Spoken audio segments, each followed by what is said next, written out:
네, 반갑습니다. 시청자 여러분. 오늘 스튜디오에 특별한 손님을 좀 모셔봤습니다. 최근에 자유통일당에 청년들 인재영입 시간이 있었거든요. 대한민국의 미래가 왔다. 자유통일당 청년 인재영입 팀 한번 불러보도록 하겠습니다. 반갑습니다. 반갑습니다. 네, 먼저 자유통일당 이 인재 영입하면서 많은 분들이 보셨을 텐데요. 그래도 한 분씩 자기소개를 좀 들어보도록 하겠습니다. 네. 네, 반갑습니다. 저는 잠시만요. 네. 마이크를 다 켜. 네, 해주세요. 반갑습니다. 저는 이번에 청년 비례대표로 출마하게 된 한동대 로스쿨에 재학 중인 임수진입니다. 반갑습니다. 네, 반갑습니다. 네. 네, 반갑습니다. 저는 지금 현재 청년 부대변인, 자유통일당의 청년 부대변인으로 활동하고 있는 이강산이라고 합니다. 감사합니다. 네, 반갑습니다. 예, 반갑습니다. 현재 브리지 처치 담임 목회를 하고 있는 장하나 목사라고 합니다. 네, 감사합니다. 네, 반갑습니다. 대한민국의 진정한 보수 가치를 실현시킬 비례대표 박무세라고 합니다. 반갑습니다. 네, 반갑습니다. 네, 반갑습니다. 저는 광주에서 태어났고 호남 청년 대표인 김주현이라고 합니다. 네, 반갑습니다. 저는 24살 사랑제일교회 청년 한국외대 재학 중인 손다빈이라고 합니다. 네, 반갑습니다.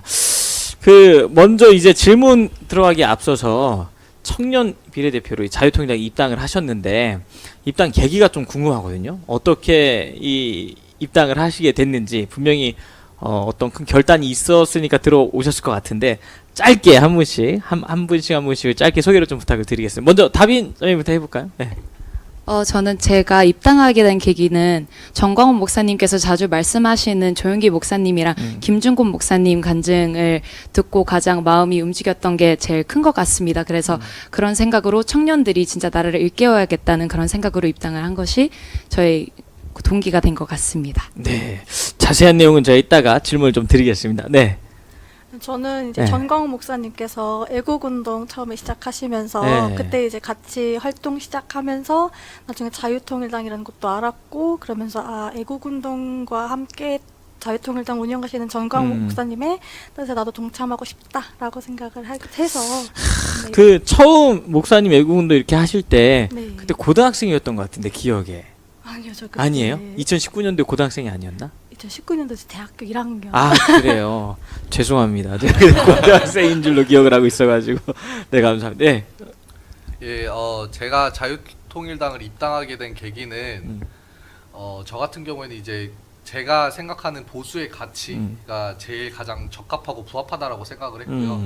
사실 국민의힘이 우리 보수 정당이라고는 하지만 사실 좌파 그러니까 즉 진보 진영에 맞서서 이제 지금 이제 하고 있는데 저는 개인적으로 저희 우파 가치도 맞겠지만 좀 중도도 많이 좀 신경을 쓴다라고 생각을 하거든요.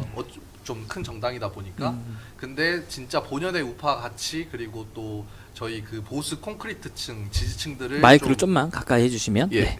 모집할 수 있는 예, 그렇게 정말 멋있게 싸울 수 있는 곳이 자유통일당이라고 생각을 해서 입당하게 됐습니다. 네, 감사합니다. 네, 목사님 말씀 부탁드리겠습니다. 예, 일단은 자유통일당의 어떤 기본 이제 그 당원들의 시작이 믿음의 사람들이 모인 걸로 알고 있습니다. 믿음의 사람들이 교회 안에만 있는 것이 이 세상을 바꿀 수 있느냐라고 물을 때 이제 좀 이런저런 경험을 하다 보니 그렇지 않다라는 결론을 내게 됐고 그러면 과연 무엇을 해야 되는가라고 했을 때 좀 더 이제는 적극적으로 이 사회에 무언가 영향력을 끼칠 수 있는 기회가 필요하다라고 좀 생각을 한 것 같습니다. 이제 그러면 어딘가 정당을 들어가서 활동을 해야 되는데 이제 그러면 어디가 나한테 가장 맞는 옷인가라고 생각을 하게 됐고 이제 그 모든 시작에 정광훈 목사님이 말씀하셨던 어떤 설교가 저한테는 굉장히 좀 큰 도전이었어요. 그래서 뭐 어떤 것보다도 복음 위에 이제 말씀이 세워졌고 그 위에 또 이런 정치라는 영역을 할 수 있는 또 자유통일당에서 뭔가 이제 정말 다음 세대를 또 위한 어떤 그런 일을 좀 해보면 좋겠다라는 마음에 자유통일당에 입당하게 되었습니다. 네, 감사합니다. 네. 네, 저는 원래 그 2019년도에 정강원 목사님께서 그 텐트로 문재인 하야 시국을 청와대 선언을 앞에. 하셨었는데 네. 청와대 앞에서 그때 원래 IT 회사를 다니던 중에 목사님께서 선언하시는 것을 보고 고민을 많이 했습니다. 나라가 없으면은 너네가 살 곳도 없는데 그런 걸 말씀하실 때 좀 고민을 하다가 결단을 내렸습니다. 나라를 먼저 하는 게 저는 원래 기업을 좀 하고 싶은 마음이 있었는데 사업을 네, 사업을 맞아요. 하고 싶은 마음이 있었는데 그때 먼저 나라를 위해서 먼저 하는 것이 우선순위에 맞다 이런 생각을 들어서 시작을 하게 됐고 그때부터 2019년부터 이제 끊임없이 광화문 집회에서 스태프로 활동하면서 이제 대한민국을 살리는데 열심히 이제 정광훈 목사님과 함께 헌신을 했습니다. 그러다 보니까 자연스럽게 우리 가족의 일원이 태어나면 자연스럽게 가족이 되듯이 이제 가족을 이제 뭔가 누군가 받아들일 때 원서를 쓰는 것이 아닌 것처럼 자연스럽게 자유통일당의 정체성처럼 돼버려가지고 자유통일당에 입당하게 되었습니다. 네, 감사합니다. 네. 일단 이 자유통일당의 큰 장점은 이 꿈이 없는 청년들한테 이 자유통일이라는 비전을 주는 것이 정말 큰 장점이라고 생각합니다. 이 나라가 발전하고 더 나은 방향으로 가기 위해서 지금 이 자유통일이라는 거는 굉장히 필수적인 과제라고 생각합니다. 그리고 북한에도 굉장히 죽어나가는 수많은 우리 동포들이 있는데 지금 우리 한국 사회에서는 이 자유통일이라는 비전에 대해서 전혀 말을 하고 있지 않습니다.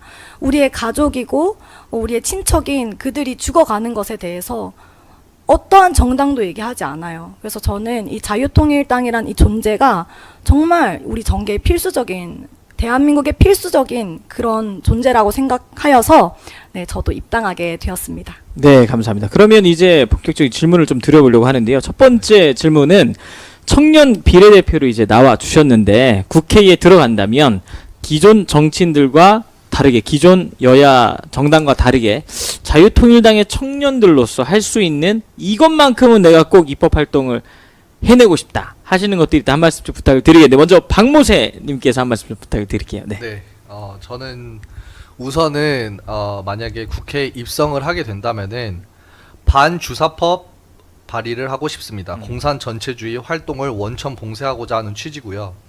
그리고 특별 검사를 통해서 반국가적 활동을 하는 공공기관 종사자들을 색출하고 활동 수위에 따라서 국가보안법으로 처벌할 수 있는 반주사법 발의를 하고 싶습니다. 그리고 문재인 대북 특별법을 발의하고 싶습니다. 예, 김정은과 정상회담 시에 USB 전달 의혹이라든지 북한의 블록체인 수익 의혹, 그리고 귀순 어민 강제 북송 사건, 그리고 서해 공무원 피살 사건 등과 같은 그러한 진실들, 그리고 아직 밝혀지지 않는 의혹들을 밝힐 수 있는 문재인 대북 특별법을 발의하고 싶습니다. 네, 이제 말씀해 주실 때 보니까 미국에서 예. 전공 자체가 정치 외교셨나요? 네네, 맞습니다. 아, 그러면 네. 그런 그쪽으로 원래 관심이 있어서 공부를 하셨던 거예요?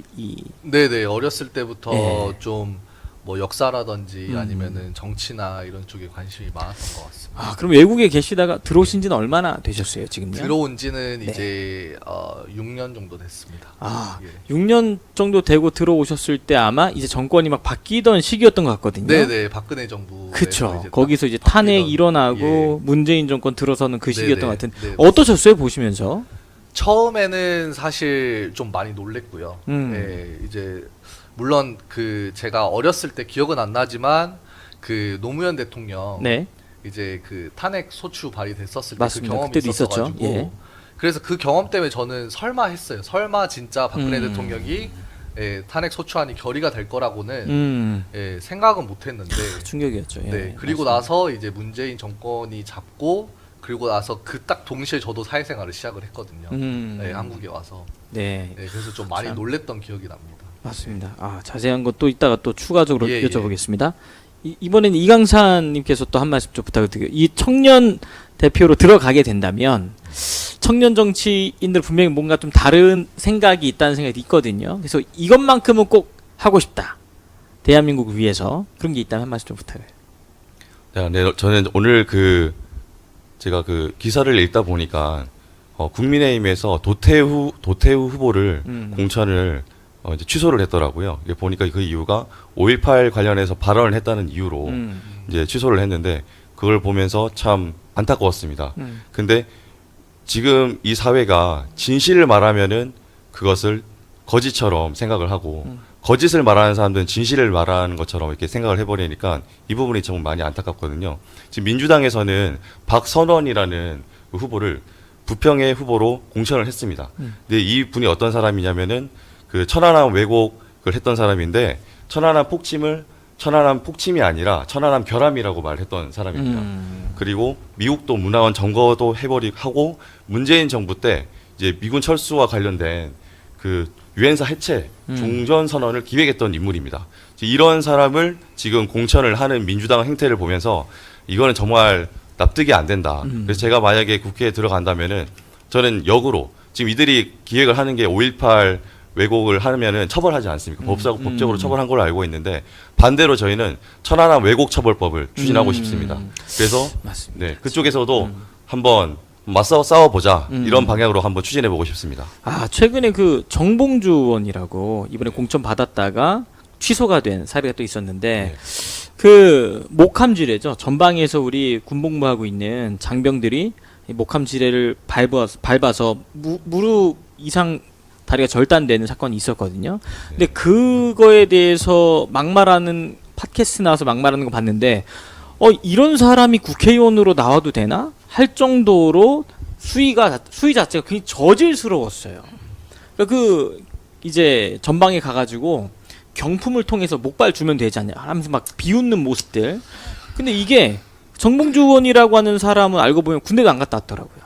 그러면서 우리나라를 지켜주겠다라고 하는 군 장병들, 부사관, 장교 이런 사람들이 이 적의 공격에 다리가 절단되는 사건이 있었는데 그걸 조롱하고 있는 사람이 민주당 국회의원 후보로 나오고 이건 비슷한 맥락에서 이야기일 것 같아요. 좀 어떠셨어요? 그런 내용 보면서 이 청년 부대변인으로 있다 보니까 그런 기사 내용도 아마 제일 빨리 검토하고 볼 것 같은데 좀 어떠셨어요?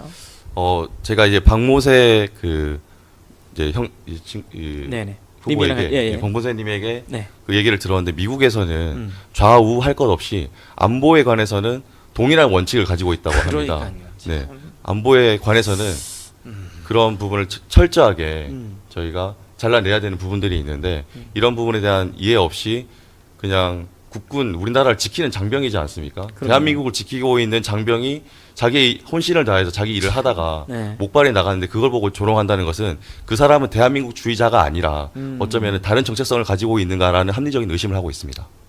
진짜 이게 대부분 이게 보편적 생각일 텐데 그런 말을 하는 사람이 국회의원 후보로 나오고 있다는 것 자체가 대한민국 정치의 수준을 의심케 만드는 내용이었던 것 같아요. 하나 좀 부탁드릴게요. 네. 저는 아까 전에 그 박모세 후보님의 말씀에 조금 더 덧붙이고 싶습니다. 지금 반주사파법이라는 것에 대해서 언급을 하셨는데, 우리나라에서도 이 주사파, 그러니까 주사파가 대표적으로 주한미군 철수를 주장하고 한미동맹을 파기시키려고 하고 이제 그런 행동들을 하면서 또 세금을 받아먹는 수많은 시민단체들이 있는 걸로 아는데 왜 우리나라를 무너뜨리는 일에 우리 국가에 세금이 나가야 하고 저는 이런 부분이 굉장히 부당하다고 생각을 했거든요. 그래서 우리나라의 좌와 우는 지금 좌파와 우파의 구도는 주사파 대 대한민국파 이렇게 두 개로 지금 나눠진다고 보거든요. 그래서 지금 주사파가 우리 대한민국에서 사라진다고 봤을 때 확실히 우리나라에서 로스되는 이 세금의 로스가 굉장히 줄 거라고 생각을 해요. 그 세금으로 저는 차라리 청년들을 좀 지원해줬으면 좋겠습니다. 왜냐하면은 저는 지금 대학원생이고 대학생의 생활도 해왔는데 사실 생활하면서 어려운 것들이 많아요. 뭐 공부하다 보면 필요한 물건들도 많고 책도 사야 되고 지금 제가 배우는 로스쿨의 교재는 한 20만 원, 30만 원 이렇게 하거든요. 근데 한 권에 그렇게 해버리면은 사실 공부하는데 굉장히 부담이 많이 돼요. 차라리 그런 로스되는 세금을 이 공부하는 학생들에게 좀 더 지원해주고 좀 그런 부분들이 좀 활성화되면 좋겠다고 생각했습니다. 지금 이력을 보니까요. 현재 한동대학교 국제법무법률 대학원 미국 로스쿨 과정에 재학 중이라고 하시는데 네. 이런 부분을 좀 염두에 두고 진로를 좀 결정을 한 걸까요?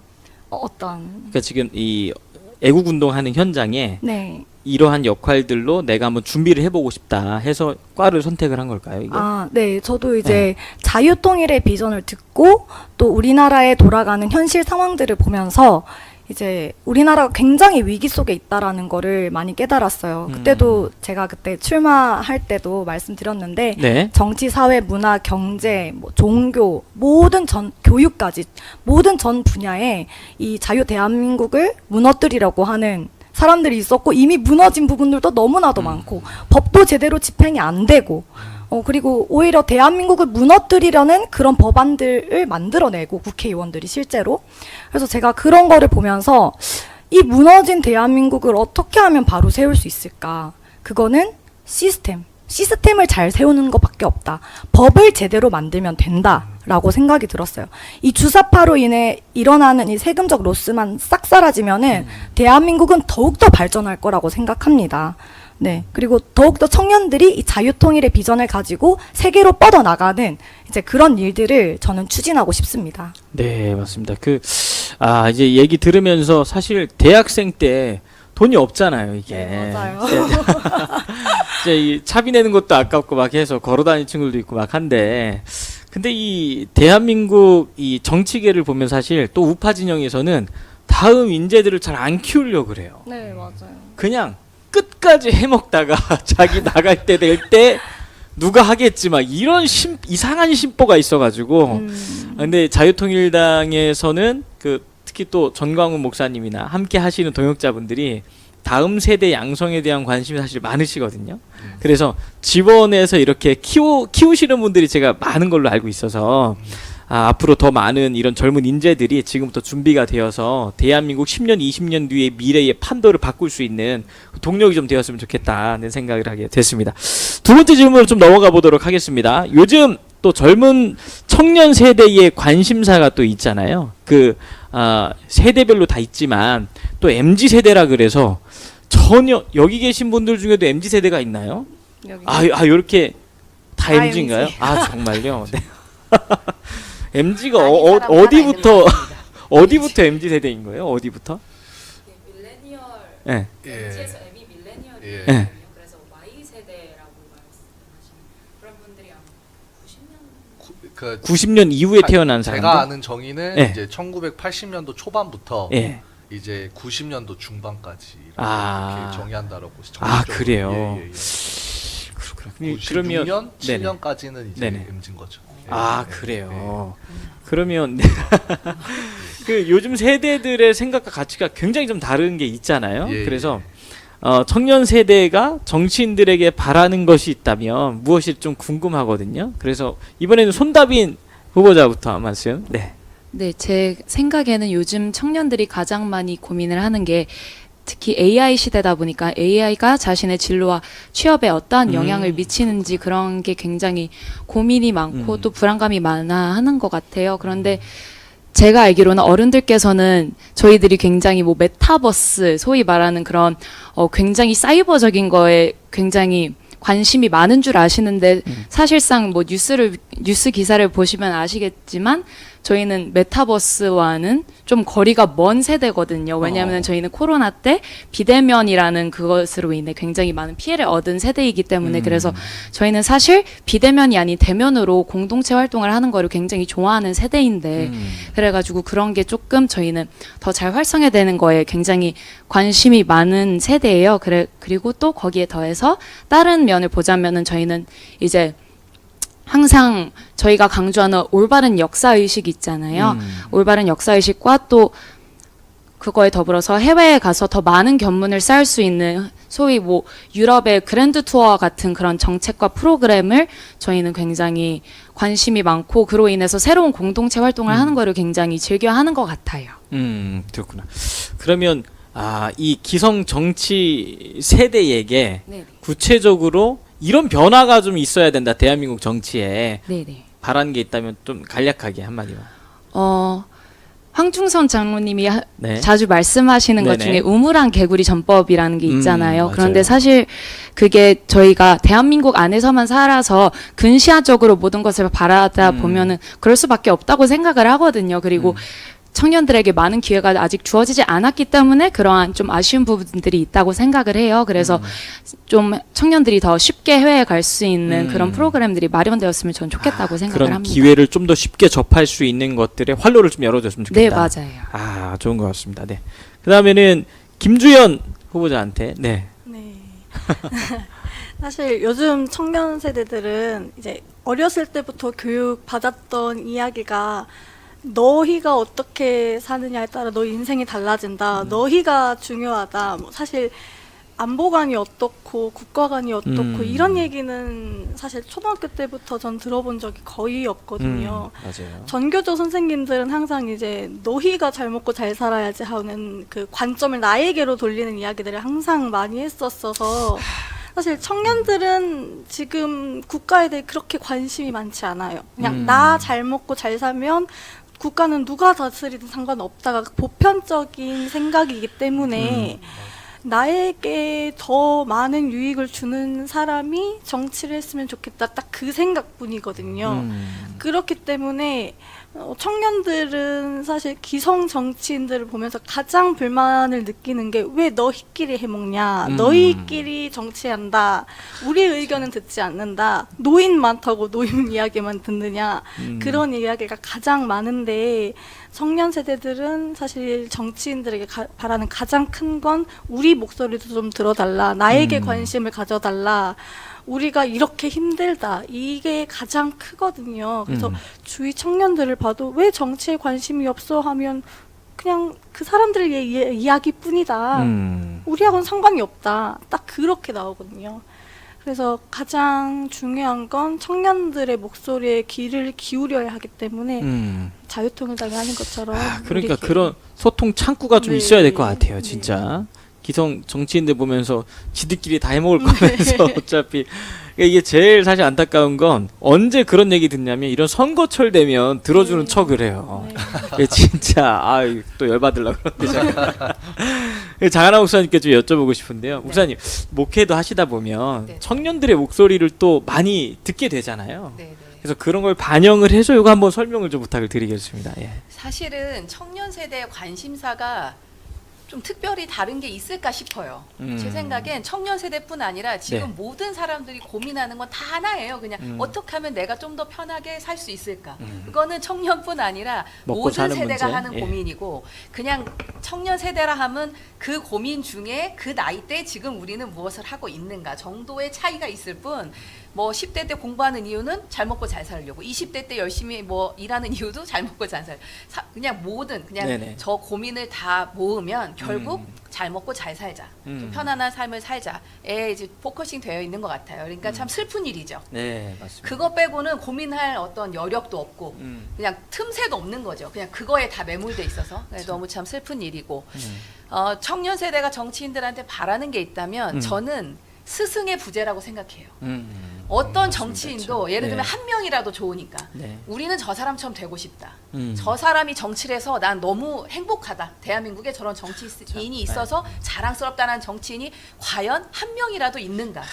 슬픈 그것이 현실입니다. 저는 예. 너무 참 가슴 아픈 일이고 제가 이제 정치를 시작하면서 역사에 대한 공부를 좀 최근에 많이 예, 예. 하고 있어요. 많이 하고 막 이런저런 유튜브를 좀 듣다 보니까 이제 어떤 분이 이런 유튜브를 찍으신 분이 있더라고요. 네. 정말 우리나라, 그러니까 이제 우리 역사 속에 정말 너무 훌륭한 분이다라고 세 분을 뽑으라고 하니까 뭐 근현대는 있지도 않아요. 세종대왕, 이순신 이렇게 얘기를 하시는데 지금 저희가 지금 만나고 저희가 네네. 이름을 알고 계신 분들은 뭐 그냥 다 나빠. 욕하기가 너무 바빠. 그러니까 이게 저는 사실 정치를 생각하면 저는 솔직히 정치가 전 국민 스트레스의 원인흉이라고 생각을 해요. 맞습니다. 그런 생각이 들어요. 그래서 정말 저희 청년 세대가 원하는 건 한 명이라도 좋습니다. 제발 저희가 존경할 수 있는 정치인 한 명. 그런 분들이 이번 총선에서도 꼭 좀 나와주셨으면 좋겠고 어느 당을 떠나서도 정말 저 사람은 나라를 사랑하는구나. 진짜 저 사람처럼 나도 좀 다음을 해야지라는 정치인이 한 명이라도 그리고 사실 그 한 명은 누가 하는 게 아니라고 생각합니다. 저희가 만든다고 생각해요. 맞습니다. 그래서 이 영상을 보시는 우리 모든 유권자분들께서 그냥 누가 나한테 득이 될 거야가 아니라 진짜 존경할 만한 맨날 이런 거죠. 존경할 만한 사람을 찾으려는 기준도 없어서 야 누가 막말을 했냐 밑에서 막말한 순으로 자르는 것 같아요. 존경할 순이 아니라. 예, 그러니까 참 너무 슬픈 현실인 것 하향 같습니다. 평준되고 예, 있어요. 그래서 맞습니다. 예. 저희 청년들이 또 이렇게 참여를 하는 것은 저희가 아직은 미약하지만 그런 정치인이 되고자 또 저희가 이렇게 발을 들이는 것 같고, 저희 자유통일당은 앞으로도 맞습니다. 그냥 이게 선거철에만 듣는 거 아니라 정말 많은 교회들을 통해서도 그런 어떤 젊은 사람들의 소리를 듣고 반영하고 하는 그런 저희 당이 되면 참 좋겠다는 생각을 해봅니다. 네, 감사합니다. 방금 이렇게 말씀해 주시니까요. 저도 내가 존경하는 사람이 누가 있지 이렇게 생각을 해봤는데, 사실 현재 그 정치인들 중에서는 저는 교회에 와서 이제 근현대사에 대해서 처음 이제 듣게 된 거죠. 학교에서 가르치는 근현대사는 너무 제한적이고 편향적인 내용들이 많다 보니까 학교에서 듣던 내용이랑 교회 와서 이제 전광훈 목사님 애국 강연 듣다 보니까 너무 괴리감이 큰 거예요. 그러다가 직접 공부를 하게 됐는데, 와, 이승만이라고 하는 대통령에 대해서 몰라도 너무 몰랐다라는 게, 제가 공부를 거의 말미 이승만 대통령이 태어날 때부터 이제 서거하실 때까지 역사를 한 번 딱 보고 난 다음에 제가 오열을 하고 울었어요. 너무 오해를 했고 너무 거짓에 속고 있었고, 그래서 그 모습 보면서 전광훈 목사님께서 애국운동 하시는 거에 대해서 더 불이 붙게 됐었거든요. 직접 이 국가관에 대해서 찾아보고 공부하다 보니까요. 이번에 또 건국전쟁이라는 영화가 나왔잖아요. 이거는 이제 사전에 드리지 않았던 내용이긴 한데, 한 2분 정도만 영화 보신 분들 중에 가장 기억에 남았던 장면이 있다면 어떤 게 있어요? 다빈 혹시? 네. 저는 건국전쟁이라는 영화를 저희 어머니랑 할머니랑 같이 봤었어요. 그런데 저희 할머니는 이제 전쟁을 겪으신 세대이시기 때문에 네. 그 영화가 조금 더 와닿으신 것 같더라고요. 그래가지고 할머니가 영화 도중에 조금 졸기는 하셨지만 네. 그래도 영화 끝나고 나서 굉장히 좋아하셨고 저도 되게 울면서 봤던 기억이 있거든요. 그렇구나. 그리고 네. 특히 이제 좀 첫 부분에서 이승만 대통령께서 우시는 장면이 있으세요. 내 아들이 내가 맞을 총알들을 얘네들이 나를 위해서 대신 맞았다. 그래가지고 저도 그때 조금 울컥했던 게 있어요. 그랬구나. 참. 수진 후보자님은 또 어, 어떤 장면이 제일? 저는 보는 거의 내내 울었던 것 같아요. 그랬구나. 이렇게 나라를 사랑하는 지도자가 있었고, 그리고 진짜 뭐 하나 빠질 게 없어요. 뭐 정치적으로나 뭐 외교적으로나 이 대한민국의 현실을 명확하게 바라보고 명확한 해답을 제시하는 그런 엄청난 지도자가 있었는데도 내가 그것을 모르고 있었다는 사실이 너무 왜 난 이제 알았을까? 왜 이제 나는 이승만 대통령에 대해서 안 좋게만 생각하고 있었을까라는 생각이 많이 들었고, 그리고 이렇게 제가 만약에 이승만 대통령이라고 생각을 하면은 내가 정말 내 인생 전체를 갈아 넣어서 이 대한민국의 독립 그리고 건국 여기에 내 모든 삶을 다 투자를 했는데 돌아오는 답변이 저 사람은 부정선거한 대통령이야, 저 사람은 독재자야, 막 그런 식으로만 만약 기록이 된다면 전 너무 억울할 것 같은 거예요. 솔직히 말하면은 도대체 이 일을 어떻게 하지? 그 누구도 이 일을 할 수가 없겠다. 그렇게 만약에 내가 그렇게 진심으로 했는데 돌아오는 게 이제 오해고 억울함이고, 진짜 저는 이승만 대통령이 너무 존경스럽고, 이 땅에 눈을 가지지 않고 좀 종교적인 언어라면 새 예루살렘 천국에 또 하나님께 이 시선을 두고 하니까 이런 본인 개인의 그런 유익을 굳지 않고 끝까지 이 나라와 민족을 위해서 사는 헌신하는 그런 리더십이 될 수 있구나를 저는 크게 깨달았던 것 같고, 저도 그런 리더십이 돼야겠다는 생각을 했습니다. 네, 맞습니다. 참 보면서 뭐 할 얘기가 참 많지만, 그 영화 끝나고 나서 관객들 분위기는 좀 어땠어요? 다 박수치고 제가 그때 그래요? 갈 때 네. 제가 전에 섬기고 있었던 네. NJ 국제 아카데미라고 있는데 거기는 학생들이랑 다 같이 갔어요. 그 아이고, 아이들도 좋네. 막 너무 슬퍼요, 너무 감사해요 이러면서 엄청 울고 막 그랬던 기억이 나거든요. 그러니까 올바른 역사만 가르쳐도 우리가 대한민국 국민으로 태어났다는 것에 감사할 수밖에 없거든요. 네, 맞습니다. 정말 좋은 나라고 좋은 지도자가 있었기 때문에. 맞습니다. 그러면 다음 주제 좀 넘어가 보도록 하겠습니다. 세 번째 주제입니다. 대한민국 정치 발전을 저해하는 요소 중에 이제 지역주의가 있거든요. 이건 뭐 지금도 지역 갈등이 너무 심하기도 하고 한데 주변 청년분들이 많이 계시 청년 세대에도 아직도 이런 지역주의가 많이 남아 있는지 기존 세대들은 굉장히 심하잖아요. 아예 그냥 어느 지역이야 그러면 아예 말도 안 걸 정도로 심한데 이게 청년 세대들도 그러한지 좀 궁금하거든요. 어쨌든 전라도 광주에서 이제 올라왔으니까 제일 피부로 체감이 클 것 같아요. 그거 한번 좀 부탁드릴게요. 예. 근데 사실 제가 광주에만 살았어서 밖에서 어떤 소리가 들리더라 잘 못 들어요. 그래서 저는 오히려 질문을 여기 계신 청년분들께 하고 싶은데 혹시 주변 사람들한테서 어떤 소리, 광주, 전라도 이 얘기를 하셨을 때 어떤 소리를 들었는지 사실 좀 진짜 궁금하거든요.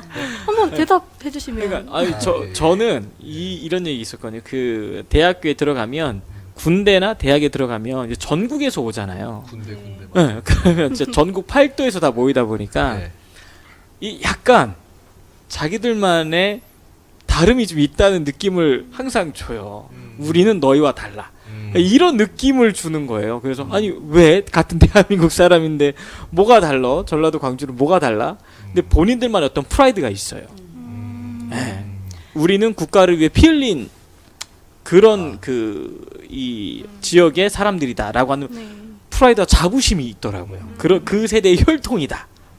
네, 그래서 저는 다른 느낌이 많이 받았었어가지고. 예. 제가 최근에 예. 사실 전라도 광주를 이렇게 갈 일이 별로 이게 뭐 꼭 일이 아니고 갈 네네, 일이 없어서 그쵸, 안 가봤는데 최근에 광주를 한 2번 정도 가게 된 것 같아요. 음. 그러니까 이제 가니까 굉장히 이제 그게 막 피부로 의식을 하게 되는 거예요. 네네. 근데 놀라웠던 건 뭐냐면 사실 선거철만 되면 그냥 그 광주 사람들에 대한 막 그 이슈가 많이 되잖아요. 그쵸. 근데 그런 거에 비해서는 네. 광주라는 어떤 도시가 굉장히 뭔가 혜택을 좀 누리고 그러니까 뭔가 맞아요. 정치에 굉장히 이렇게 앞장서서 많은 걸 했으면 뭔가 좀 지역도 많이 발전도 발전도 되고, 되고, 예. 뭔가 그거에 대한 이게 좀 상응하는 그게 있어야 될 것 보상이 같잖아요. 있어야 되는데. 예. 예. 뭐 보상을 받자고 그분들이 그렇게 열심히 하는 건 아니겠지만 네네. 그래도 워낙 이슈화가 되니까. 근데 너무 생각보다 이렇게 어떤 도시가 맞아요. 그렇지 않은 거예요. 그러니까 예. 제가 좀 그게 좀 충격이었던 거예요. 아니 그 쉽게 이게 뭐 막말은 좀 그렇고 이게 말하면 막 앞장 세워놓고 예. 정작 그들을 위해서 뭘 얼마나 이렇게 그러니까요. 정말로 많이 해줬는가. 만약에 정말 제가 볼 때 광주 분들은 어떤 나라를 사랑하는 거에 대해서 굉장한 자부심이 있으신 거거든요. 네. 그러니까 우리는 목숨 바쳤다. 음. 막 이런 이제 맞아요. 애국심이 있잖아요. 네네. 그 애국심을 자꾸만 선거철에 이렇게 막 앞장 불을 서지만 지피는 말고 거죠. 예. 정말로 광주를 위해서 광주의 그런 어떤 마음을 보듬어 줄 수 있는 그래서 정말 좀 발전도 시켜주고 맞습니다. 예, 타 지역하고 어떤 약간 좀 비교되는 모습들을 보면서 좀 의외였어요. 예.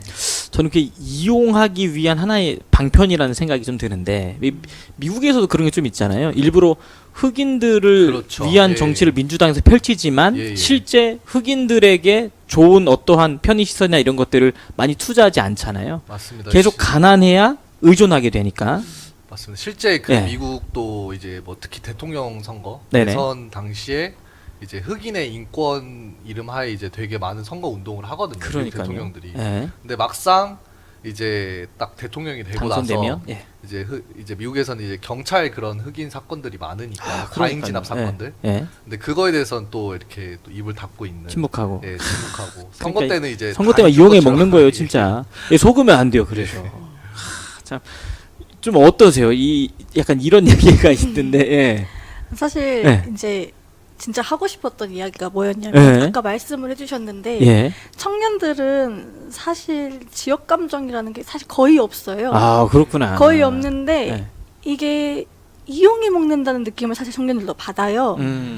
가장 이용해 먹는다는 느낌을 받을 때가 5.18 가지고 이야기할 때. 그렇구나. 그게 좋은 이야기든 나쁜 이야기든 음. 청년들은 사실 질렸어요. 그 이야기에. 이게 광주 세대가 청년들은- 바뀌니까. 네. 예. 질렸고 네. 그리고 무엇보다 아까 이제 말씀을 해주셨는데 네.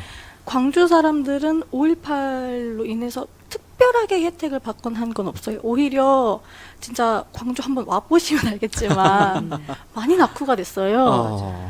아 그러니까 대형 마트도 제대로 된 게 없다고 하더라고요. 코스트코가 없죠. 아 그러니까 말도 안 되는 거야 이게 진짜. 사실 예. 이게 이게 진짜인지는 네. 사실 조사를 해봐야 알겠지만 코스트코가 광주에 네. 지어지려고 했었는데 네. 지역 상인들이 반대한다라는 이유로 이게 결국에는 익산으로 무산이 넘어갔다는 됐구나. 아, 소리가 그렇구나. 있거든요. 그래서 이게 사실 광주 시민들의 의견과는 전혀 상관이 없습니다. 광주 시민들은 오히려 원해요. 그리고 그러니까. 심지어 상인들도 좋아합니다. 그런데 아. 상인들 중에서 시위를 하시는 분들이 반대를 하고 그리고 그 반대 소리만 시청은 들으니까 참. 그래서 이제 광주가 굉장히 많이 낙후가 되었는데 그러다 보니 사실 청년들도 이제는 많이 질렸거든요. 정치에 굉장히 질렸고 맞아요. 그래서 사실 청년 세대들은 이 지역 감정을 이용하는 걸 별로 좋아하지 않고 그래서 저희는 새로운 우리 청년들의 정치를 펼칠 수 있는 그날이 온다면 반드시 첫 번째로 광주를 발전을 시켜 주어야 하는데 그 이제 뭐 코스트코님 이런 얘기뿐만이 아니라 네네네. 광주에 사실 여러 가지 기술 재개발이라든지 맞아요. 이번에 이제 문재인 때 처음에 이제 자동차 공장 지어줬다가 네네. 이번에 윤석열 정부가 들어서면서 광주 공장 굉장히 커졌거든요. 그러니까 앞으로 광주에도 땅이 많아요. 이런 땅들을 무궁무진하게 개발해야죠. 발전시킬 예, 수 맞아요. 있는 발전해야죠. 정치인만 나타난다면 사실 호남 사람들 얼마든지 그 생각이 바뀔 수 있다. 특히 젊은 사람들 얼마든지 바뀔 수 있다라고 생각합니다. 아, 이게 세대가 바뀌니까 진짜 흐름이 많이 바뀌고 있는 것 같아요. 박무세 후보자님도 한 말씀 좀 부탁을 드리겠습니다. 아 저도 사실 이 네. 주제에 대해서 할 말이 많은 게 예. 저도 호남의 아들이고 아, 맞네요. 네. 제가 근데 영호남의 깜빡했네. 아들이거든요. 예, 예. 저희 아버지가 호남이고 저희 어머니가 구미 출신이십니다. 아, 그래요. 예. 극과 극이시네요. 예. 네. 그래서 이제 두 분 사이에서 이제 그 태어났었는데 이제 사실 조금 저랑 이제 한 그 김주현 후보랑 저랑 10살 차이가 나거든요. 예. 근데 저 조금 그래서 세대가 조금은 또 다른 게 저희 세대까지만 하더라도 좀 그런 감정들이 사실적으로 있는 것 같아요. 제가 이제 미국에서 유학생활 이제 하고 군대 갔었을 때 좀 확실히 많이 느꼈거든요. 저는 그런 지역에 대해서 아무런 생각이 없이 군대를 갔는데 맞아요. 예. 군대에서 이제 제 선임들이 이제 제가 해병대 갔는데 그 훈련소 대부분의 그 제 선임들이 그 경상도 분들이셨어요. 네.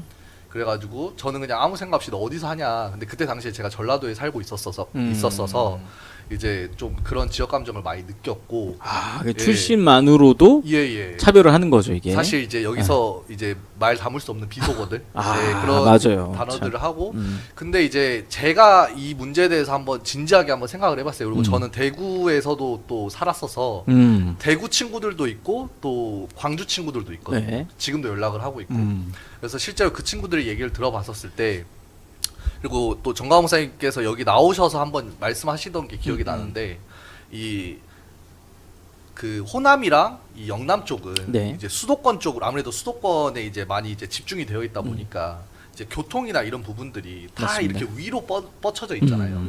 근데 사실 이제 우리가 보면은 고속도로라든지 뭐 철도 노선들 보면은 네. 영호남에 사실 교류는 많이 없어요.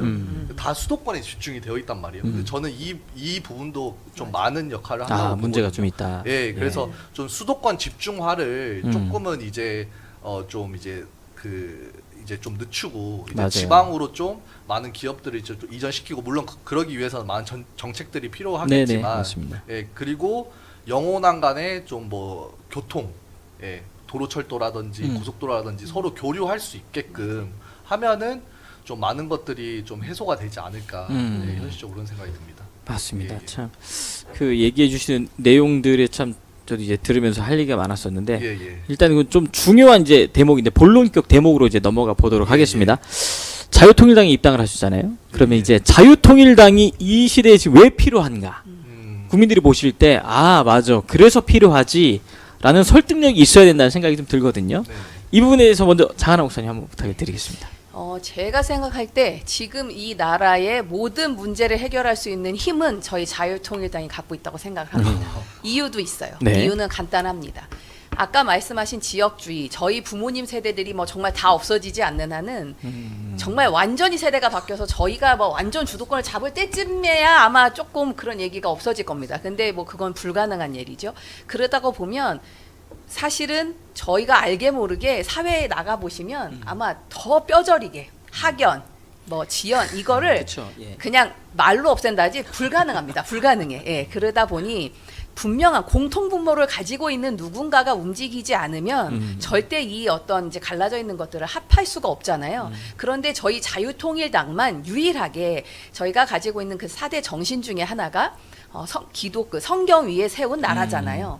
그 성경이라는 거는 영남, 호남, 뭐 어느 뭐 학연, 지연 다 상관없이 우리가 맞습니다. 공통으로 예. 가지고 있는 공통분모입니다. 맞습니다. 예. 그래서 저희 자유통일당이 지금은 좀 너무 이제 한쪽으로 정치색으로 이렇게 확 몰려서 그런데 그런 공통분모를 가지고 저희 청년들의 소리를 더 많이 대변해주고 저희가 어떤 정책에 대한 부분들도 이렇게 자꾸 연합하고 아까 좀 전에 우리 그 후보님 말씀해주신 네네. 그 정말 영호남 간에 도로만 뚫어놔도 음. 사실은 지금 굉장히 오래 걸리거든요. 네, 교통편이. 그쵸. 예, 맞습니다. 그것만 해놔도 훨씬 더 이렇게 움직임이 쉬운데 그래서 그 공통분모를 가지고 있는 정당은 유일하게 우리 자유통일당이 아닌가. 그리고 정말 말 그대로 저희는 희생하고자 하는 지금 이미 희생해왔고 예. 지금까지도 저희가 광화문에서 그 한 희생은 아마 앞으로도 이런 전력이 남을 수 맞습니다. 있을까 하는 예. 희생이죠.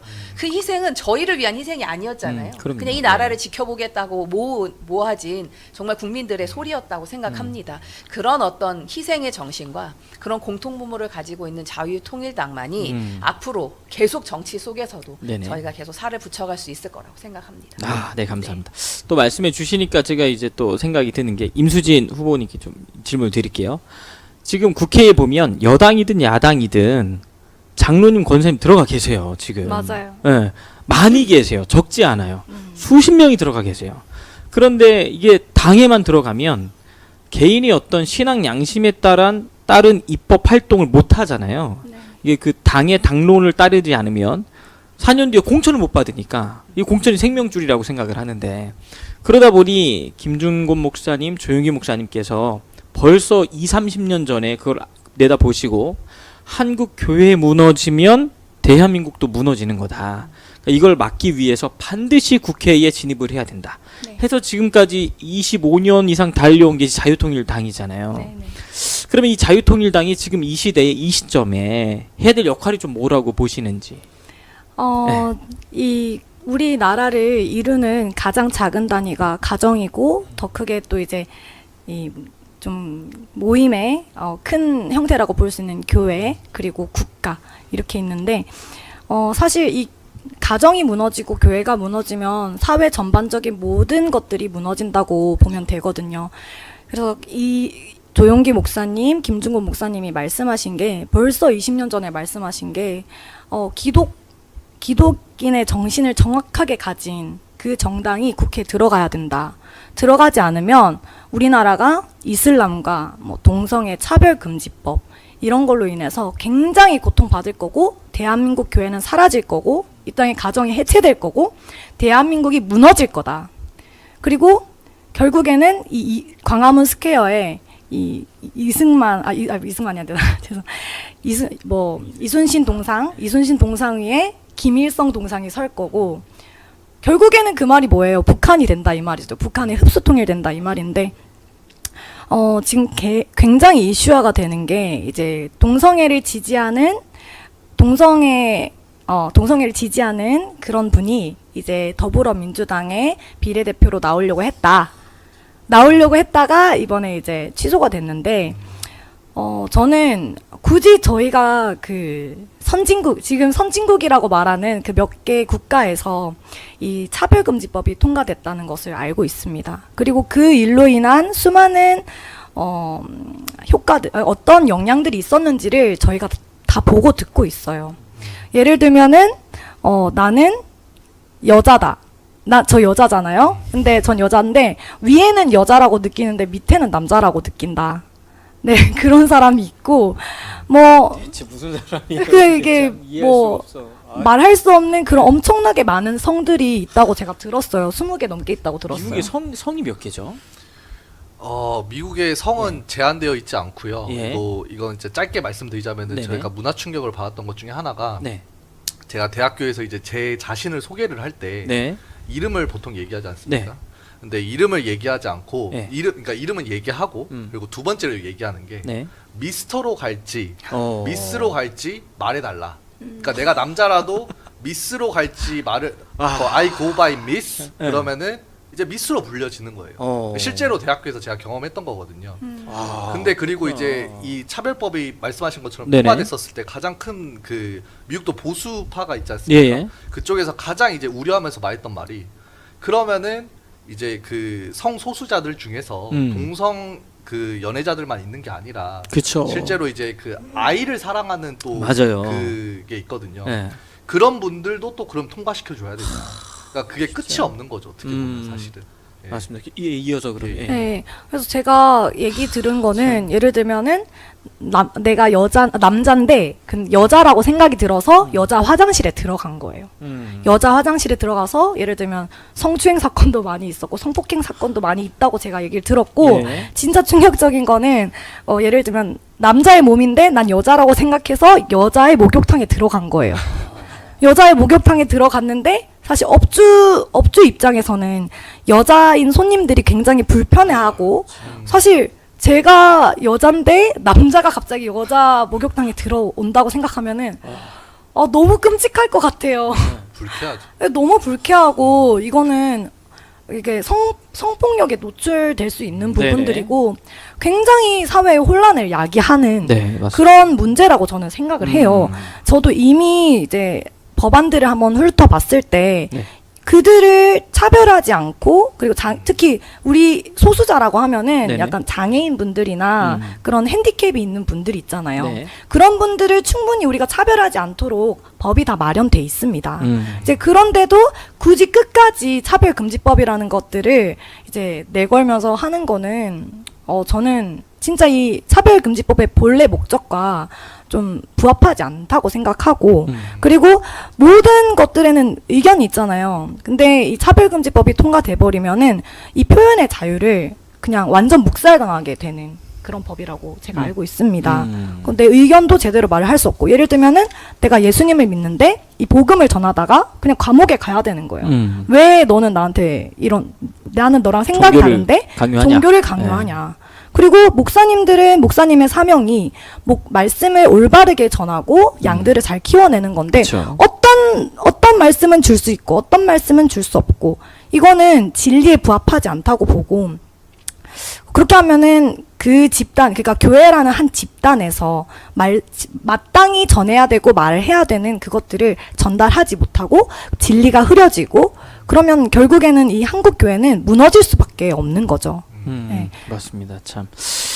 야, 이 자유통일당이 필요한 이유가 한두 가지가 아닐 것 같은데. 손다빈 후보님도 한 말씀 좀. 예.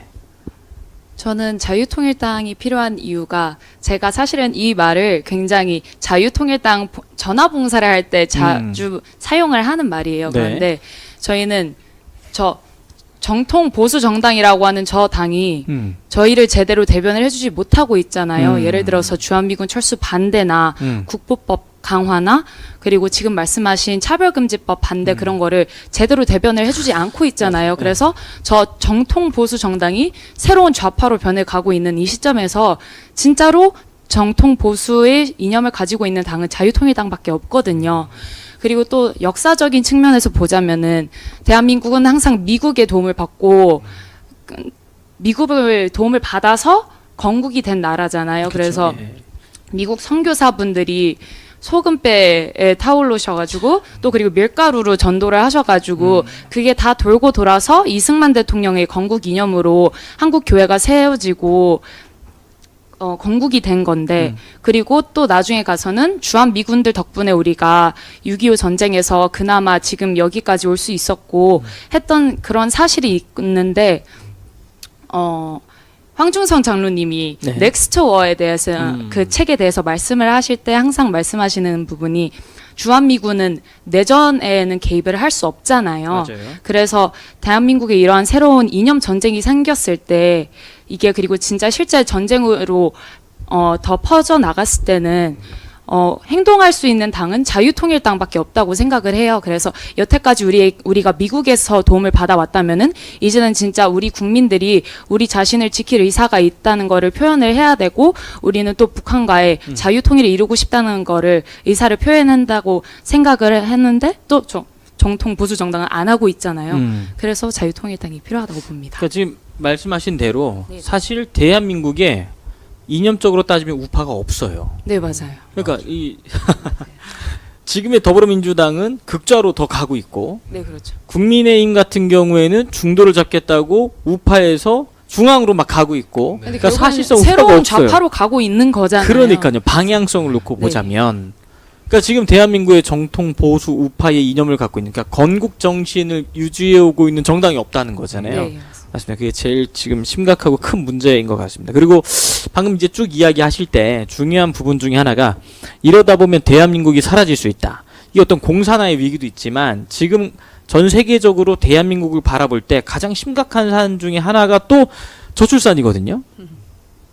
이 결혼도 안 하고 애도 안 낳고 이러다 보니까 이 지금 0.7%인가 0.65%. 65%. 아, 이거 진짜 미국 교수들은 막 비명을 지르는 영상까지 제가 봤는데 이게 심각해 너무 심각하고 이렇게 되면 이제 30년 정도만 지나가도 지금 서울 수도권에 있는 초등학교들도 지금 폐업하고 있어요. 문 닫고 있어요. 네. 이거 너무 심각한 상태라서 이 결혼 안 하는 청년들 이 부분에 있어서 어떻게 생각하시는지 지금 여기 세 분은 결혼을 하셨고 세 분은 아직 결혼 안 하셨는데 제가 기혼 이 결혼하신 분 한 분 아직 결혼 안 하신 분한테 질문을 좀 드리도록 하겠습니다.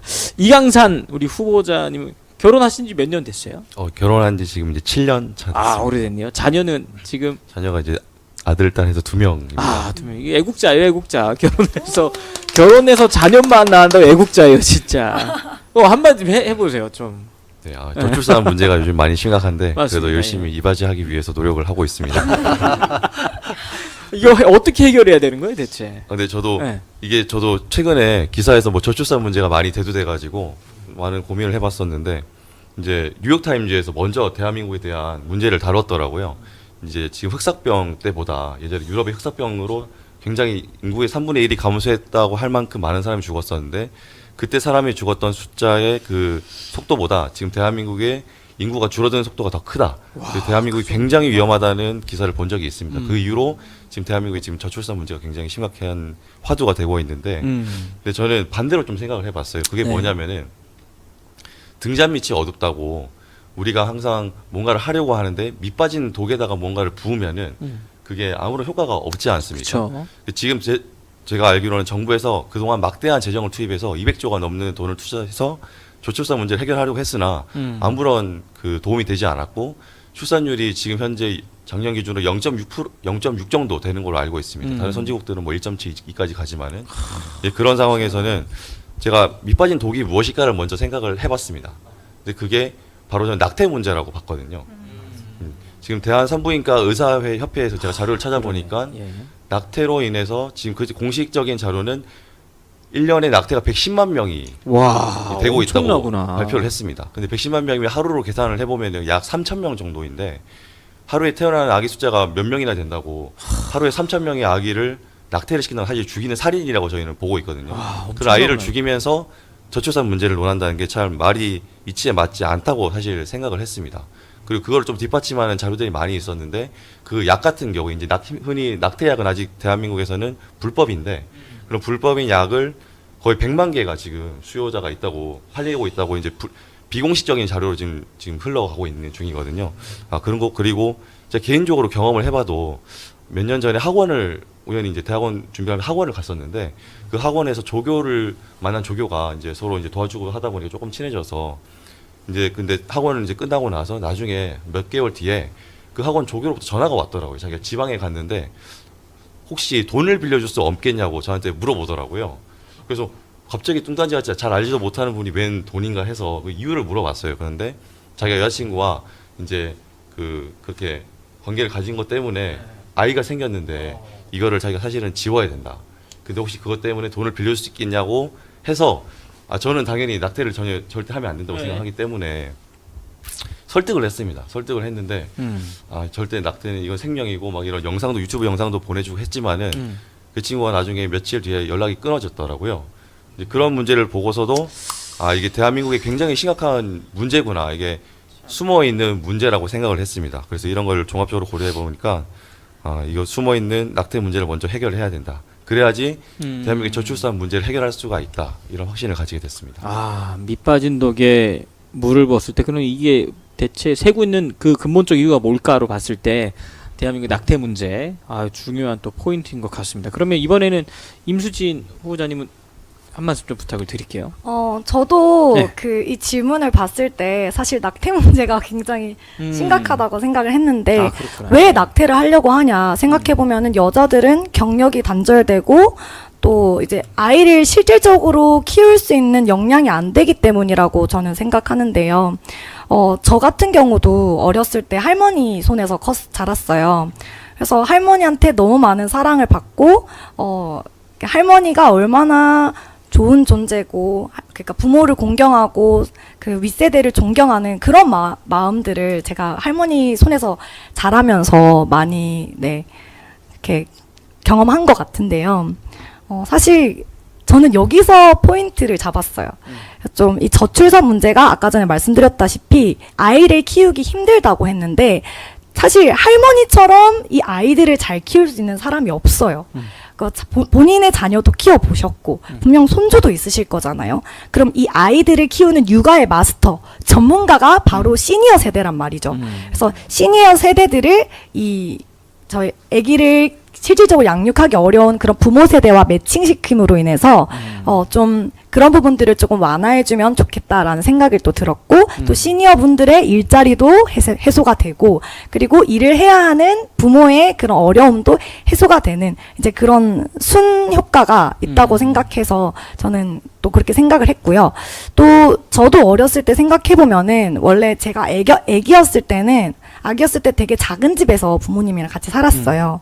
그리고 조금 더 제가 이제 초등학생이 되고 좀 더 큰 나이가 되니까 한 번 또 조금 더 큰 집으로 옮기고 더 큰 집으로 옮겼단 말이에요. 그렇게 뭔가 가족을 만들고 결혼을 하고 아이를 낳는다는 거는 그 보금자리가 있어야 되는 일이거든요. 근데 이제 제 친구들 얘기 들어봐도 너 너무 잘 교제하고 있는데 언제 결혼할 거냐? 빨리 결혼해라 이러면은 난 아직 집도 없고 뭐 차도 없고 아직 일자리도 아직 명확치 않다. 이제 그러니까 그들은 진짜 오랫동안 예쁘게 만나왔고 결혼하면 되는데 이 결혼의 시기가 점점 이제 늦어지고 이제 그런 문제들을 많이 봤거든요. 그러면은 제가 생각했을 때는 이제 결혼을 하려는 그러니까 좋은 그런 커플이 있으면은 그 커플들이 쉽게 신혼집을 마련할 수 있도록 또 정부 차원에서도 이런 것들을 좀 어렵지 않게 쉽게 접근할 수 있도록 좀 해줘야 될 것 같고 또 아이가 또 크고 아이가 생기면은 좀 더 큰 집으로 옮길 수 있도록 또 아이들이 한 10명이다. 그럼 10명치 살 수 있는 그만한 그 보금자리를 좀 지원해주는 그런 정책들이 있으면은 사실 청년들이 결혼하는 데는 조금 부담이 많이 줄어들지 않을까 생각했습니다. 네. 다빈 후보자님은 지금 연애를 하고 계시나요? 아니요. 안 하고 계세요? 네, 안 하고 있습니다. 비혼주의는 아니잖아요. 비혼주의는 네, 아닙니다. 그 젊은 친구들 왜 이 결혼을 안 하는 거라고 좀 생각을 해요? 저는 가장 네. 큰 요인이 이제 저희가 정교조로부터 배우는 물론 저는 받지는 않았지만은 페미니스트 이념이 있잖아요. 그래서 여자들이 본인이 직접 뭐 CEO가 돼서 본인이 좋은 삶을 꾸려 나가고 본인이 남편을 빚지지 않고 사는 그런 이념들을 계속 가르치고 있잖아요. 그래서 그게 낙태 더하기 페미니스트 이념 때문에 좀 더 심해지는 것도 있다고 생각하고요. 또 저희 청년들은 왜 그러는지는 모르겠지만 항상 모든 거를 완벽하게 준비해 놓은 상태에서 무엇을 시작하려고 하는 그런 부분이 있는 것 같아요. 좀 네네. 사실 이기적인 면이기는 하죠. 그래서 그런 부분들 때문에도 나는 이것도 준비해야 되고 저것도 준비해야 되고 하다 보니까 너무 많은 세월이 흐르고 하다 보니까 결혼 시기도 점점 더 늦춰지는 것 같습니다. 이게 보면 사회적으로는 결혼을 좀 뒤로 미루거나 안 하는 추세인데 교회는 잘해요, 결혼들을. 네, 그렇죠. 맨날 모여가지고 와주시니까 그리고 또 어른들도 계속 결혼해라고 하고 이제 그런 부분들이 없지 않아 있는 것 같은데 지금 교제를 하고 계시나요? 안 하고 있어요. 네. 왜 다들 교제를 안 하고 계실까요? 왜 안 하는 것 같아요, 결혼을? 젊은 세대들은. 교회는 네. 일단 계속 마주치고 그러니까 그리고 접촉점이 계속 위에서부터 있으니까. 압력이 오잖아요. 압력이 와요. 근데- 목사님 빨리 결혼해라. 이렇게. 네. 그런데 네. 이제 사회에서 만나는 청년들은 일반 세상 사람들은 이제는 개인주의 성향이 너무 강하고 그리고 또 올려치기라고 해서 네. 요새는 요새는 SNS 막 하면 누구는 이렇게 산다더라. 음. 누구는 이렇게 비교의식, 산다더라. 맞아요. 특히나 요새 네. 여행 많이 가잖아요. 음. 해외 여행 가고 나 잘 살고 이런 거에 있다 보니까 맞아. 점점 네. 연애를 하더라도 남들에게 좀 보여야 되고 아. 좀 더 잘해야 되고 거기에 드는 비용 그리고 아까 말했던 집 이런 모든 문제 때문에 연애를 하더라도 결혼은 안 하게 되는 혹은 연애는 하더라도? 연애조차 아 나 돈이 너무 없어서 이런 게 가장 낭비라고 생각을 하게 네, 되고. 낭비. 제가 최근에 기사를 보니까 이제 결혼 정보 업체에서 통계 자료를 보니까 한 5,000명 대상으로 데이터 값을 내보니까 결혼을 할 때 신혼 비용이 결혼 자금 비용이 한 6천만 원이 든대요. 집 구하는 거 빼고 6천만 원이 20대 젊은 청년들이 결혼할 때 사실 그 돈이 어디에 있어요, 이게. 다 부모님 돈 아니면 뭐 대출 받거나 이래야 되는데 사실상 그리고 또 연애를 할 때 보니까요. 요즘에 그 젊은 친구들 트렌드가 이 여자친구의 생일 파티를 2번을 해줘야 된대요. 그러니까 무슨 말씀하시는지 알겠어요. 왜 맞아요. 맞아요. 예. 사진을 찍기 굉장히 좋은 곳에서 한번 해야 되고 그다음에 둘만의 편하게 즐길 수 있는 공간에서 또 해야 되고 그러니까 이게 완전히 머리를 띵하게 만드는 세대가 이제 왔어요. 목사님 또 청년부 이렇게 사역을 하셨을 텐데요. 네, 네. 이유가 뭘까요? 왜 결혼을 안 하는 걸까요? 사실은 예. 이제 이게 뭐 한 가지 원인이라고 말할 수 없죠. 예, 말할 수 없고 잘 보면 저희가 세대가 바뀌어가고 있잖아요. 그 바뀌는 거를 우리는 빨리 인지를 해야 되고 바뀌는 거에 맞춰가야 된다고 생각해요. 지금 얘기 나오는 거에 답이 다 있죠. 자, 봐보세요. 지금 낙태를 100만 명 한다. 애를 이렇게 한다는데 그러면 간단합니다. 우리가 그냥 제도를 마련해 주면 되는 거예요. 애 낳으세요. 나면 그냥 우리가 키워줄게요. 자, 그런 기관만 있어도 애는 늘어날 거예요. 아마 인구는 늘어날 겁니다. 두 번째, 아까 할머니 키워주셨다는데 이제 제가 지금 중간에 낀 세대죠. 저희 아이들을 저희 엄마가 많이 키워주셨어요. 예, 이론적으로는 맞습니다. 이론적으로는 할머니들이 경험이 많으니까 실제 현실은 아파가지고 힘들어서 시니어들이 그냥 애들만 옛날에는 좋아했어요. 예? 손자 손녀 오면 좋아해. 지금은요 막 언제 가나 해요 할머니들이. 그러니 네네. 그것도 아닌 거예요. 그리고 옛날의 시니어들은 할머니였어요. 지금 50대 60대 우리가 애기나 아니 젊어도 뭐 저랑 별로 차이가 안 날 정도로 할머니 소리 듣기도 싫어하세요. 할머니가 아니에요. 맞아요. 그러니까 그들이 할머니가 아니야. 어. 그러니까 나라에서 할 수 있다고 하면 예를 들어서 옛날에는 정말 키울 능력이 안 돼서 아이를 많이 버렸죠. 근데 잘 보시면 이거는 하나님의 본능이기 때문에 여자는요 본능적으로 아이를 갖고 싶어 합니다. 맞아요. 예. 그러니까 막 생기는 거예요, 애기가. 갖고 싶으니까. 그러면 국가에서 무조건 예를 들면 낙태 금지법 하는 순간 낙태를 안 해야 되는데 다른 루트로 하는 맞아요. 거예요. 불법이 자꾸 생기는 거죠. 예를 들면 저희가 왜 이렇게 이제 여자분들 이렇게 좀 그 사창가라고 우리가 흔히 네네. 말했던 모여 있었을 때는 오히려 모여 있어서 괜찮았어요. 그래서 그거를 한번 확 다 없앴습니다. 네. 그러고 나타난 어떤 현상은 다 오피스텔로 들어가가지고 맞습니다. 숨어서 다 이제 확산이 집으로 되죠. 다 들어갔다는 얘기는 뭐 다 알고 있는 얘기. 네네. 법으로 이거를 때려잡는다 그래서 안 하냐? 안 하지 않아요. 해요. 그러면 국가에서 자 그러면 그런 아이들을 우리가 키워주자. 그냥 공식적으로 그것이 그냥 어떤 막 나쁘고 막 이렇게 너희는 버림받았어가 아니라 네네. 그래서 왜 요즘에는 남편은 결혼하기 싫은데 아기 갖고 싶은 여자들이 하잖아요. 그쵸. 아이를 네. 낳잖아요. 자 그런 거를 그런 게 무슨 말도 안 돼가 아니라 그런 것도 어느 정도의 어떤 허용 범위 안에서 우리가 품을 수 있는 여지를 줘가면서 하면 얼마든지 인구 문제에 대한 부분도 논의할 수 있는 여지가 좀 생기지 않겠는가. 그러니까 너무 그냥 옛날 어른들이 다 하던 얘기 고리타분하게 네네. 그대로 다 우리를 갖다 맞추고 이미 우리는 안 그런데 저희 세대만 해도요. 제가 하여튼 깜짝 놀란 거는 네네. 여자들이 그냥 참고 살아야지라는 세대는 이미 아닌 거예요. 그쵸. 이게 예. 결혼을 해도 많이 바뀌었죠. 예, 그러다 보니까 그걸 무조건 참아라. 막 이거 다 안 돼. 이런 식으로 가면은 네네. 해결이 아니고 막 또 다른 맞습니다. 문제 야기니까 이제는 좀 저희가 현실을 좀 직시해서 음. 그거에 맞는 대안, 방안을 좀 찾는 예, 그런 노력들도 좀 필요하진 않을까라는 생각이 듭니다. 네, 맞습니다. 혹시 이 부분에 또 하고 싶은 얘기 있으신 분 있을까요? 다 하셨을까요? 그러면 이제 마지막으로 자유통일당 어쨌든 이제 후보자들로 나오셨으니까 자유통일당이 표를 받아야 되잖아요. 네. 우리 유권자분들에게, 시청자분들에게 자유통일당에 꼭 여러분들의 소중한 한 표를 던져주십시오. 라고 지지 발언 한마디씩 하고 오늘 인터뷰를 좀 마치도록 하겠습니다. 답이 네. 혹시 수진 언니 네. 먼저 그러면 네. 지금은 심각한 체제 전쟁 가운데 있습니다. 이래 좌파 우파가 아니라 대한민국을 살리느냐, 대한민국을 죽이느냐, 지금 이 두 세력의 싸움으로 지금 진행이 되고 있는데 정확하게 말씀드릴 수 있는 거는 이 자유통일당은 이 자유대한민국을 살리고 자유통일과 지투국가로 이끌어갈 정당이라는 것입니다. 그래서 여러분들이 이 4월 10일 날에 어떻게 표를 행사하느냐에 따라서 이 대한민국의 운명이 달려 있습니다. 그래서 꼭 자유통일당을 지지해 주시면은 정말 이 대한민국이 대한민국답게 설 수 있는 그런 나라가 될 것입니다. 네, 꼭 지지 부탁드립니다. 감사합니다. 네, 이강성 후보자님. 네. 그 최근에 저도 그 건국 전쟁이라는 영화를 봤는데 그 사실 얕은 지식이지만은 이승만 대통령에 대해서 많이 들어가지고 저는 뭐 그냥 그러려니 하고 봤습니다. 근데 저도 모르게 그 건국 전쟁 영화를 보면서 그 눈물이 나더라고요.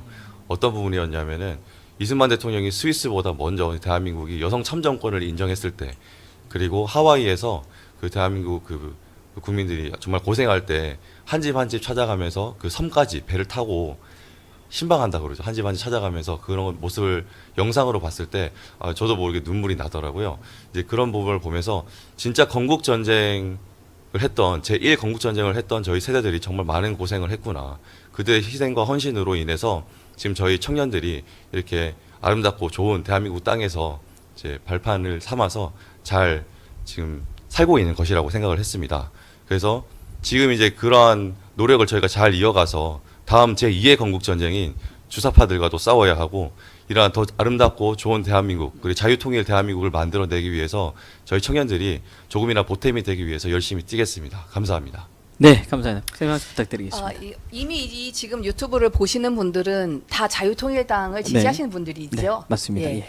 이 영상을 보시는 지금 여러분들이 이 정말 자유통일당을 사랑하고 지금까지 함께해 주신 여러분들이 정말 논개의 마음으로 그냥 이게 그냥 아직 정하지 않으신 분들을 가서 막 협박하는 거 아니고, 우리 이렇게 젊은 사람들도 많이 들어왔고 정말 똘똘하게 잘할 것 같아. 그러니까 그냥 지역구는 원래 너가 찍는 당을 찍고 비례는 자유통일당을 좀 찍어줘. 특히나 어떤 신앙이 있으신 분들한테 약간 이렇게 한 명씩만 저희가 그분들이 비례를 저희를 찍어주신다고 하면 저희 자유통일당이 또 많이 힘을 받을 것 같다는 생각을 합니다. 그래서 이 영상을 보시는 분들이 그냥 이렇게 조금 그래도 얘기하면 저 사람을 찍어줄 것 같은 사람 한 사람씩을 이렇게 좀 이렇게 끌어안고 이게 좀 설득해 주신다면 이번 선거에서 저희 자유통일당이 또 좋은 성과를 가지고 올 수 있지 않을까라는 생각을 해봅니다. 네, 네, 맞습니다. 부탁드립니다. 네, 감사합니다. 진짜 일단 여러분 지인분들, 우리 가족분들부터 챙기셔야 됩니다. 가족분들부터 잘 챙겨주셔서 이게 일명 읍소 전략이거든요. 네, 그 절대. 네, 맞습니다. 절대 네. 막 화내면 안 됩니다. 네, 네. 막 그리고 막 네. 이거 찍으랬더니 막 싫어하면 막 너 막이야 이런 거 좀 제발 여러분 부탁드립니다. 여러분 얘기를 안 들어준다고 막 너 네, 막이고 막 빨개 이런 얘기하면요 정말 찍어줄 마음이 없어지거든요. 네, 네. 그래서 가족들한테는 이제 이 한 달은 네. 굉장히 우리가 온순한 마음으로 그 사랑의 마음으로 부탁한다. 네, 네. 비례는 꼭 우리 좀 이렇게 찍어줘라. 그냥 너무 내 나라를 사랑하는 마음에 그래 이렇게 좀 이게 간청하는 맞습니다. 약간 읍소하듯이 그렇죠. 설득을 해야 꼭 되는 그러셨으면 상황입니다. 좋겠습니다. 예, 맞습니다. 예. 감사합니다. 네, 한 말씀 부탁드리겠습니다. 네, 우선은 아까 말씀하셨던 것처럼 이제 우리가 내세우는 그 보수 우파 정당이라고 하는 그 당이 사실은 정치 철학이 전혀 찾아볼 수가 없습니다. 제가 생각하는 정치란 무엇인가, 우리가 하려고 하는 정치란 무엇인가를 생각을 해봤었을 때 간단하게 말씀을 드리자면은 제가 생각하는 정치는 인간의 자유와 평등을 국민의 인간의 자유와 평등을 보장을 해주는 그러한 제어 장치를 마련을 해주는 게 정치라고 생각을 합니다. 그리고 그러한 제어 장치 통해서 이제 공적인 우선순위와 배분을 하는 행위인데, 그렇기 때문에 제가 생각하는 정치는 적어도 최소한 공직자들이 청렴해야 된다고 생각을 합니다. 가족들한테 음해를 뭐 입에 담을 수 없는 말을 하는 그런 공직자도 있고요. 그리고 또 뭐 우리가 뭐 굳이 말을 하지 않아도 입에 담지 못할 그런 막말들을 계속 내뱉거나, 그리고 성추행을 일삼거나, 그런 공직자들이 판을 치는 그런 세상이 아닌 정말 청렴한 그런 공직자들이 정치를 해야 된다라고 생각합니다. 그런 차원에서 적어도 자유통일당이 가장 부합하다라고 생각을 하기 때문에, 우리가 추구하는 정치란 무엇인가에 대해서 정확하게 이해하고 이거에 대해서 잘 전파를 할 수 있도록 많은 지지자분들께 이 말씀을 드리고 싶었습니다. 많은 지지 부탁드립니다. 감사합니다. 네, 감사합니다. 마지막 맞습니다. 네. 사실 저희가 맨 처음에 영상 시작하기 전에 항상 보는 그 자유통일당의 12개 정당 정책, 예. 네. 그 이야기를 보면 모든 문제를 해결하고 대한민국을 G2 국가로 나아가게 만들겠다라고 정책이 있는데요. 모든 문제를 해결하겠다라고 했을 때 이제 처음 영상을 저희가 딱 봤을 때는 이게 도대체 현실 가능한 이야기인가라고 생각을 했는데, 지금까지 진행되어 온 과정을 보면 정말 구체적으로 될 수 있겠다를 될 수 있겠다가 아니라 된다라고 확신을 하게 되는데, 그동안 저희가 해왔던 과정을 통해서 저희가 이뤄낸 것도 있고, 그리고 앞으로 이루어질 것들도 있는데, 사실 12대 정당 정책 보면 그 어떤 당보다 우리가 가장 우월하다고 저는 생각을 하거든요. 그래서 우리가 이제 이 영상을 앞으로 보실 분들 하게도 저희가 이 12대 정당 정책을 통해서 앞으로 우리가 어떤 당이 될 건지 설명을 잘 해주셨으면 좋겠고요. 그리고 반드시 자유통일당은 12대 정당 정책 그대로 해낼 겁니다. 저희는 반드시 G2 국가로 만들 거기 때문에요. 믿고 저희 지지해 주시면 반드시 저희 청년들이 그렇게 하겠습니다. 네, 감사합니다. 네. 제가 생각하는 자유통일당을 지지해야 하는 이유는 저희가 윤석열 탄핵을 막기 위해서라고 생각을 하는데요. 만약에 윤석열이 이번에, 제가 오늘 그 5대 유튜브 방송하신 거를 봤어요. 그런데 네네. 고성국 대표님께서 굉장히 주저없이 만약에 이번에 총선에서 지게 된다면은 윤석열 대통령은 탄핵이 된다라고 굉장히 명확하게 말씀을 하셨더라고요. 그래서 그것을 듣고 생각이 난 게, 만약에 우리가 윤석열 대통령이 탄핵이 되면은 이 싸움을 또 해야 하는구나. 이 생각이 가장 먼저 들어가지고, 또 아스팔트에서 우리는 울부짖어야겠구나라는 생각을 하게 돼서, 정말 이번이 우리의 유일한 기회구나라는 생각을 더 갖게 되어서 이번에 자유통일당 꼭 지지 부탁드립니다. 감사드립니다. 네, 감사합니다. 말씀해 주신 대로 이게 단순히 여러분 투표하는 선거라고 생각하시면 안 됩니다. 대한민국의 운명이 여러분들의 소중한 투표 한 장에 달려있다라는 심경으로 주변에 계시는 분들 한 분 한 분 설득하고 읍소를 해서 꼭 투표장에 나와서 자유통일당에 투표할 수 있도록 최선을 다해 끝까지 설득해 주시면 대단히 감사를 드리겠습니다. 오늘 자유통일당의 청년 인재 영입으로 들어오신 후보자님도 모시고 방송을 진행해 봤는데요. 제가 매번 스튜디오에서 이제 어르신들 모시고 방송을 진행할 때랑 생각 자체가 상당히 다르다.